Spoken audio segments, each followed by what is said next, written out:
এনেই বুঢ়ী নাচনি তাতে আকৌ নাতিনীয়েকৰ বিয়া দেই তাৰমানে এনেই অৱস্থাটোতো ভাল নহয় মাতৰ লগতে মানে এইখিনি পূৰা চৰ্দি হৈছে কাহ হৈছে হৈ মাতটো আৰু মানে বেছি ধুনীয়া হৈ গৈছে দেই তথাপিতো ভিডিঅ'টো চাব দেই মোৰ মাতটোৰ কাৰণে আকৌ নোচোৱাকৈ নাথাকিব আজি এগৰ মানে এখন খুব ধুনীয়া এগ কাৰী বনাইছিলোঁ তাকে বোলো আপোনালোকৰ লগত শ্বেয়াৰ কৰোঁ যেতিয়া ঘপকৈ কোনোবা আলহী আহি ওলাই আমাৰ মানে মানুহবোৰৰ ঘৰত কি বনোৱা কি নবনোৱা লাগে ন তেতিয়া যদি কণী থাকে আপোনালোকে বনাবচোন এনেকৈ খুব ধুনীয়া মানে আলহীয়ে আপোনাৰ খুব তাৰিফ কৰিব কিন্তু এয়া মই আজি কেইটামান এগ লৈ ল'লোঁ লৈ ধুনীয়াকৈ বইল কৰি বাকলি চাকলি গুচাই অলপ ভালকৈ কাট লগাই ল'লোঁ যাতে ধুনীয়াকৈ মছলাবোৰ সোমাই যায় তাতে তাৰপিছত সৰু চাইজৰ দুটা পিঁয়াজ মিহিকৈ কুটি লৈ অলপমান ভাজিলোঁ তেজপাত এখিলা পেলাই ল'লোঁ প্ৰথমতে তাৰপৰা আদা নহৰু পেষ্ট মিক্সিত পূৰা মিহিকৈ পিচি লৈ এতিয়া পিঁয়াজ আদা নহৰু ধুনীয়াকৈ একদম ভাজিছোঁ খুব ধুনীয়া গোন্ধ ওলাইছে কেঁচা গোন্ধটো গুচি গৈছে তেতিয়া মই অকণমান নিমখো দিছোঁ অকণমান মানে যিখিনি প্ৰয়োজন ইমানখিনি নিজৰ সোৱাদ অনুসৰি দিছোঁ দি তাৰপৰা এফালে মই মিক্সিত আকৌ গ্ৰেভি ৰেডি কৰিছোঁ দৈ আৰু কাজু পেষ্ট বনালোঁ বনাই এই পেষ্টখিনি মই এই মিক্সাৰখিনিৰ লগত মই দি দিলোঁ দিয়াৰ পিছত ধুনীয়াকৈ গোটেইখিনি মিলাই অলপ মই ভাজিছোঁ আৰু ভাজি মই মানে মিক্সিটোৰ মানে আওখালি মই পানী দি দিছোঁ কিয়নো লছ কৰোঁ হয়নে নহয় সেইটো কাৰণে দি ধুনীয়াকৈ মই আকৌ উতলাইছোঁ বস্তুখিনি তেতিয়া উতলি অলপমান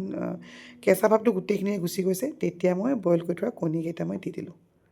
দি লৈ এতিয়া আকৌ গোটেইখিনি বস্তু একেলগতে মই ভাজিছোঁ আৰু ভাজি তাৰপৰা মই এফালে আৰু এটা মছলা দিম এতিয়া এই মছলাটো ৰেডি কৰিছোঁ ইয়াতে গোটা জিৰা চব ধনিয়া আৰু শুকান জলকীয়া আৰু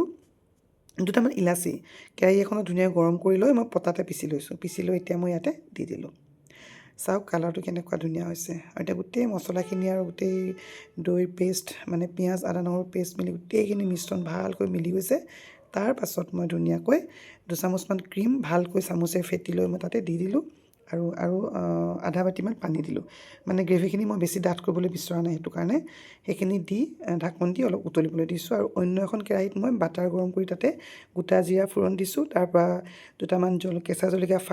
ফালি দি দিছোঁ আৰু আদা দীঘলকৈ কাটি অকণমান দি দিলোঁ আৰু কেপচিকাম এটা সৰু চাইজৰ মানে স্কুৱেৰ শ্বেপত কাটি দি দিলোঁ আৰু এটা সৰু বিলাহীও স্কুৱেৰ শ্বেপত কাটি মই দি দিছোঁ যাতে অলপ কালাৰফুল হওক মানে চব্জিখন হওক আৰু দেখাটো ধুনীয়া লাগক সেইটো বুলি আৰু বেছিকৈ ভাজা নাই অলপমান ধৰক 20 ছেকেণ্ডমান ভাজিছোঁ তাৰপাছতে ভাজি কচুৰি মেথি দিলোঁ 1 চামুচমান